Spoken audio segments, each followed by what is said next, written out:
Pamätám si, že raz sme išli so školským zájazdom a jeden raz šofer chcel si urobiť takú srandičku a ukázal nám na jednu studňu i hovorí nám: viete čo, kto sa napije z tejto studne, bude žiť až do samej smrti. Božie slovo pozýva nás, aby sme kráčali za Kristom.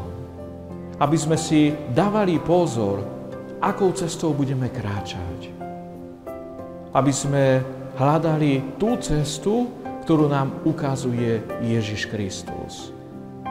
Sám o sebe Ježiš hovorí: ja som cesta, pravda a život. A preto, Pane Ježišu, sprevádzaj nás cestou života. Nedovol, aby sme počúvali pokúšania. Nedovol, aby sme odklonili sa od tejto správnej cesty, ale aby sme vždy kráčali tou cestou, ktorou si Ty. A tak, aby sme dosiahli cieľ nášho života, ktorým je večný život v spoločenstve s Tebou. Nech vás žehná všemovúci Boh, Otec i Syn i Duch Svätý. Amen.